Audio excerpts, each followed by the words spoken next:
Hello student, good morning. Myself Pooja Jakhar Agro Gyan Classes के YouTube channel पर आपका हार्दिक स्वागत करती हूँ।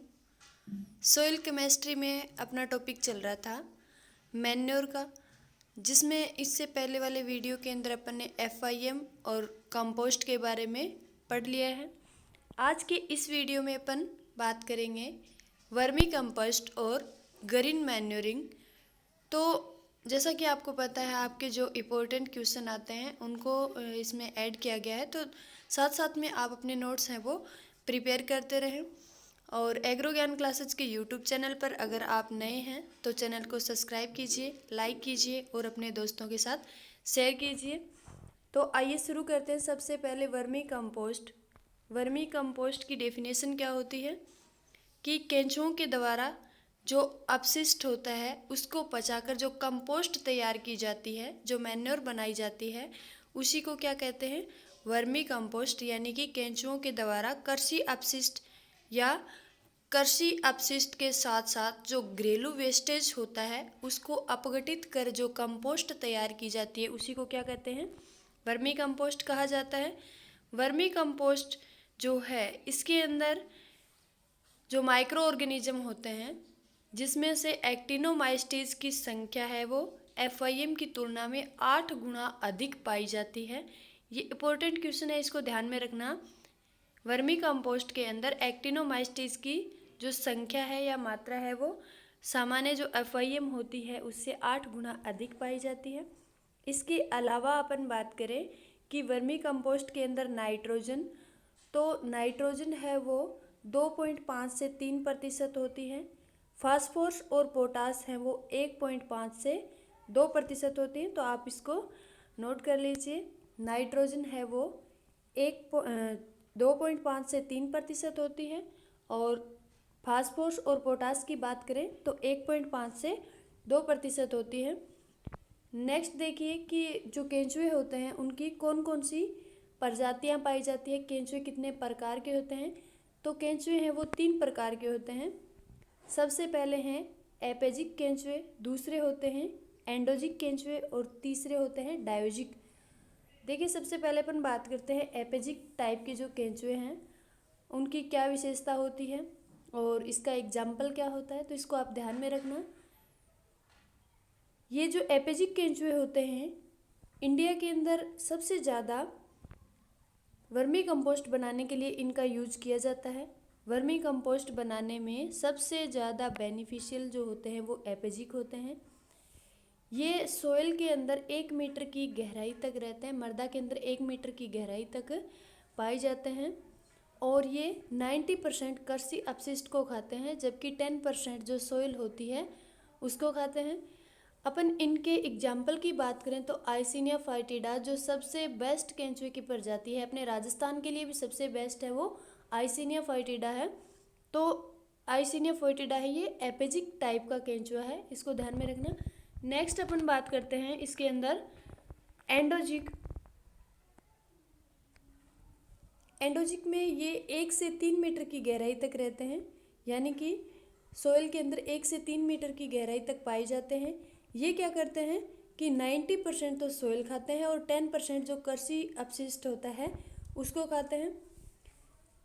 तीसरा है डायोजिक, यानी जो दोनों ही गुणों को रखते हैं, 50% सोइल 50% जो कृषि अपशिष्ट होता है उसको खाते हैं, और ये 1 से 3 मीटर की गहराई तक ही पाए जाते हैं। अब अपन स्पेशल आइसिनिया फोर्टिडा जो सबसे इम्पोर्टेंट है उसकी अगर अपन बात करें तो आइसिनिया फोर्टिडा जो केंचुआ है उसकी लंबाई होती है 3 से 4 इंच।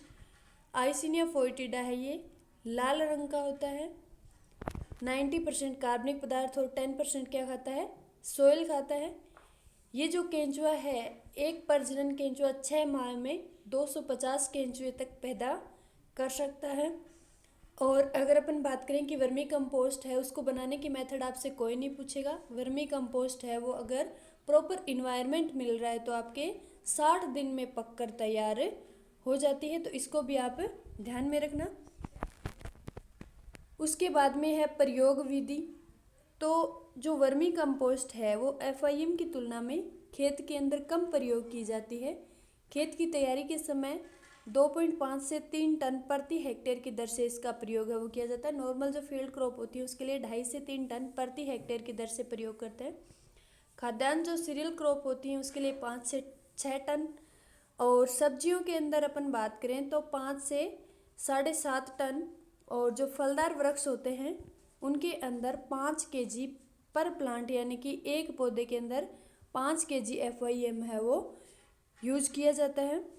और फूलों की क्यारियों की बात करें तो 1 से 2 किलो प्रति वर्ग मीटर के हिसाब से वर्मी कंपोस्ट है वो यूज की जाती है।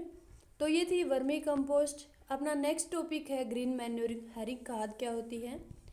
हरी खाद क्या होती है कि जो हरे पादप होते हैं उनको हरी अवस्था में ही खेत के अंदर दबा दिया जाता है। ये 2 टाइप की होती है, एक इन सीटू होती है, दूसरी एक्स सीटू। इन सीटू यानी जो फील्ड के अंदर ही, जैसे अपन ने गंवार लगाया खेत के अंदर, और जैसे ही वो 10 सेंटीमीटर तक या 10 से 15 सेंटीमीटर का होता है उसके बाद में उसको हैरो या कल्टीवेटर से खेत में ही मिला देते हैं, तो उसको ग्रीन मैन्योर कहा जाता है। तो वो खेत के अंदर ही हरी खाद को मिलाना तो हो गया इन सीटू। एक्स सीटू की बात करें तो वो दूसरे फील्ड से या फिर जो बड़े प्लांट्स होते हैं उनकी लीव्स वगैरह होती हैं उनको दूसरे फील्ड में ले जाकर दबाया जाता है, तो उसको क्या बोलते हैं? Ex situ. ठीक है। अब देखिए जो हरी खाद है वो दलहनी और अदलहनी दोनों फसलों से अपन खेत में दे सकते हैं। हरी खाद है उसको दलहनी फसलों से भी दे सकते हैं, और अदलहनी जो फसलें होती हैं उनको भी अपन खेत में दबाकर हरी खाद है उसको दे सकते हैं। लेकिन जो दलहनी फसलें हैं वो ज़्यादा बेनिफिशियल होती हैं, क्योंकि दलहनी फसलों के जो जड़ें होती हैं उनमें पिंक कलर के नोड्यूल्स, यानी पिंक कलर के नोड्यूल्स बनते हैं, जिसमें पिंक बैक्टीरिया, राइजोबियम, सबसे ज़्यादा राइजोबियम की अलग अलग जो प्रजातियाँ होती हैं अलग अलग फसल के लिए, तो वो क्या करती हैं? नाइट्रोजन फिक्सेशन का कार्य करती हैं। वायुमंडल के अंदर जो 78% नाइट्रोजन होती है उसको ऑब्जर्व करती है और प्लांट को प्रोवाइड करवाती है। इसी प्रोसेस को क्या बोला जाता है? Nitrogen fixation. ओके।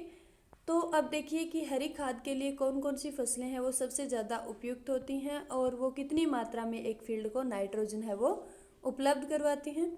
सबसे अधिक क्वेश्चन यही पूछता है, सबसे दलहनी फसलों के अंदर सबसे ज़्यादा यूज में आने वाली हरी खाद के लिए फसल कौन सी होती है? सन्नई। सन्नई का वानस्पतिक नाम होता है क्रोटोलेरिया जूनसिया।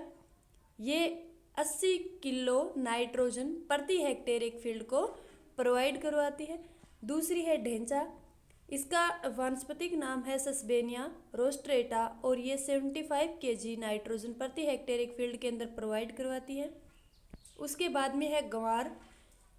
जो गंवार होती है साइबोबियम टेट्रागोनोलोबा, ये 65 केजी नाइट्रोजन प्रति हेक्टेयर की दर से एक फील्ड को नाइट्रोजन प्रोवाइड करवाती है।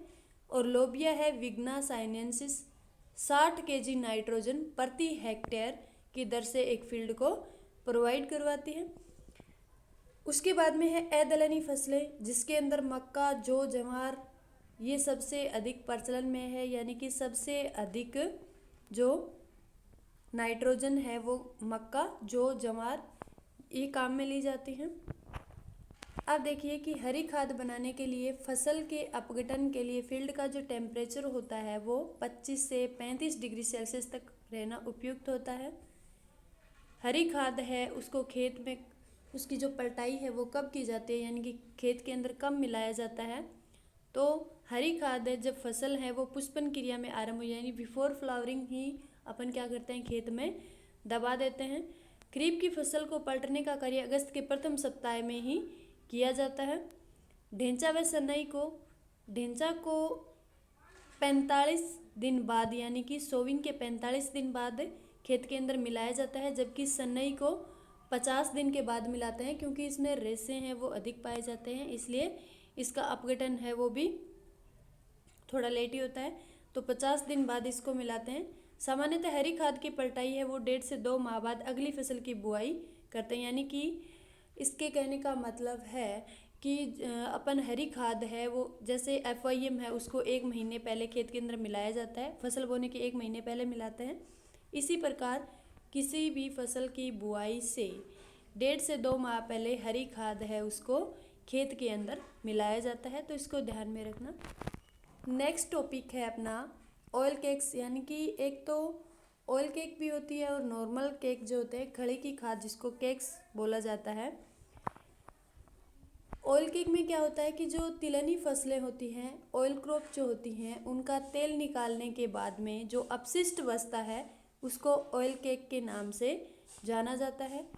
ऑयल केक है ये 2 टाइप की होती है, एक तो एडिबल और दूसरी होती है नॉन एडिबल, यानी कि एक तो खाद्य यानी खाने योग्य है और दूसरी होती है नॉन एडिबल यानी कि न खाने योग्य। ये पशुओं के खाने योग्य और न खाने के आधार पे ही इनको डिवाइड किया गया है।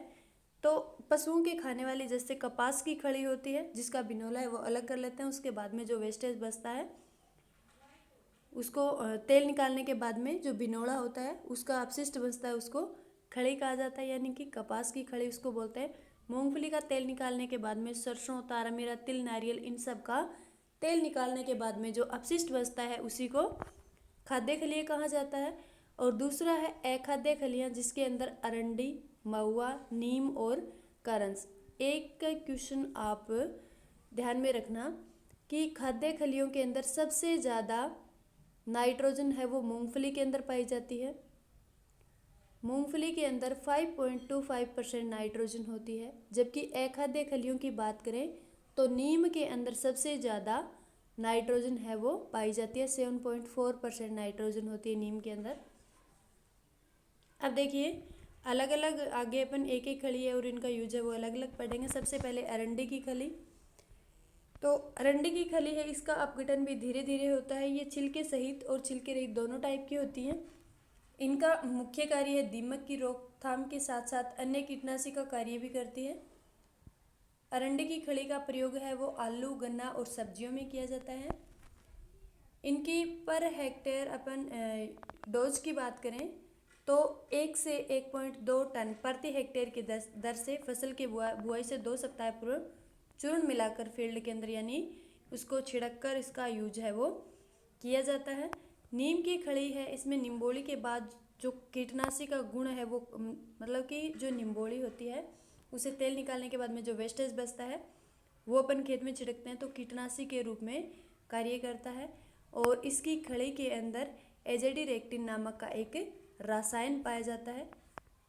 तीसरी है महुआ की खड़ी। महुआ की खड़ी के अंदर भी सेपोनिन नाम का रसायन पाया जाता है और यही वजह है कि महुआ की खली को किसी भी फसल की बुआई से 2 माह पूर्व खेत में मिलाते हैं।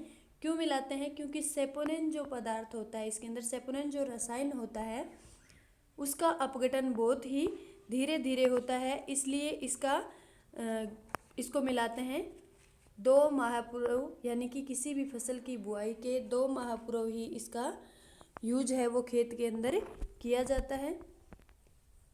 अब देखिए अरंडी की खड़ी में नाइट्रोजन ये अलग अलग डोजेस हैं वो दी हुई हैं। जो आपको नाइट्रोजन की मात्रा बताई थी इडिबल जो केक्स हैं उसके अंदर मूंगफली के अंदर तो होती है 7.4 यानी 7 ये अलग अलग डाटा है जो अलग अलग बुक के अंदर दिए हुए हैं। मूंगफली की खड़ी में 7.29% नाइट्रोजन होती है, जबकि नीम के अंदर 5.2% नाइट्रोजन है वो पाई जाती है। आपसे क्वेश्चन के अंदर यही पूछता है नाइट्रोजन की मात्रा सबसे इम्पोर्टेंट है।